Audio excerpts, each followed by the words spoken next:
Contagem de prazos, comunicação dos atos processuais. Gente, lá no slide 16.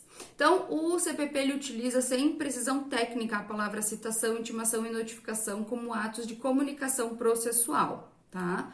Então, a citação é o ato por meio do qual se dá ciência ao acusado de que contra ele existe um processo e o chama ao juízo para se defender. Isso é o ato de citação. Ocorre quando? Uma única vez, né? Citou, não tem que citar novamente, né? Tudo que acontecer depois é intimação e notificação, tá? A citação, ela ocorre uma só vez, gente. Por favor, não esqueçam disso. Intimação é a comunicação feita às partes de um ato processual já realizado, e a notificação é a comunicação feita às partes, aos auxiliares do juízo e às testemunhas de algum ato que será realizado no futuro, contendo um comando de fazer ou não fazer alguma coisa, participar de uma audiência, né? Prestar testemunho, isso são atos de notificação, tá? Citação. Citação é o ato por meio do qual se dá ciência ao acusado de que contra ele existe uma ação judicial e para ele se defender, tá? Então, a exigência da citação tem por fundamento as garantias constitucionais do contraditório e da ampla defesa, lá no inciso 55 do artigo 5º da Constituição. São atos personalíssimos. A citação é personalíssima, tá? Não tem como você receber citação por procuração, arrogo. Não tem como você citar a mãe, o pai, o parente, o tio, o porteiro. Não. E citação é regra absoluta, tá? Porque é garantia constitucional. Pelo amor de Deus, gente, lembrem-se sempre disso, tá? Mas o fulano foi citado, foi enviada a carta para casa dele, ele não recebeu. É a citação, é o processo de conhecimento, né? Não tem como, tem que operar a citação por ele, né? Não há comprovação no processo de que ele efetivamente recebeu a carta. Tem que citar, você tem que ter a certeza absoluta de que a pessoa tem ciência daquele processo, tá? Então, claro, tá?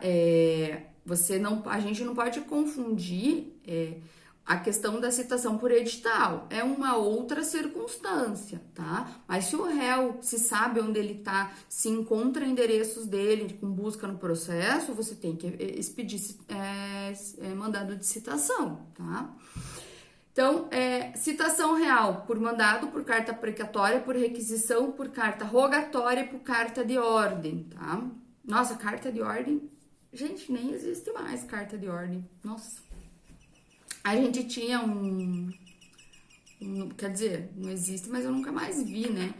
A gente tinha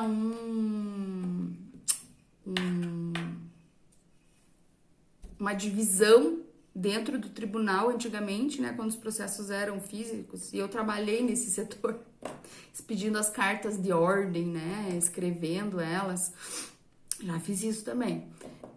Tinha um setor específico, hoje, né, com processo eletrônico não tem mais, né, então as cartas de ordem, quando necessárias, elas são feitas eletronicamente, mas existia um setor específico para isso também, tá?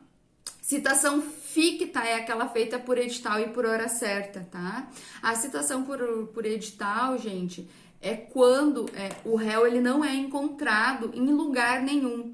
E para ocorrer a citação por edital, tem que ter esgotado todos os meios possíveis para citá-lo, tá? Já pesquisou no país inteiro, mandou carta precatória para o país inteiro e você não acha o bendito e sabe que ele tá no país, tá? E o cara não aparece, não acha. Aí, citação por edital, tá? E a citação por hora certa é aquela em que você sabe que a pessoa mora lá. O oficial de justiça já bateu lá, não conseguiu citar, o cara fala que não tá. A família fala, ele não tá, ele saiu. Aí o oficial fala, então tá bom. Então, eu estou verificando aqui indícios de ocultação, tá? Ele não quer me receber. Ele não quer ser citado, eu estou lhe cientificando, aí ele cientifica qualquer morador da residência e a regrinha aí da hora certa tá prevista no regimento interno do tribunal e no CPC, tá?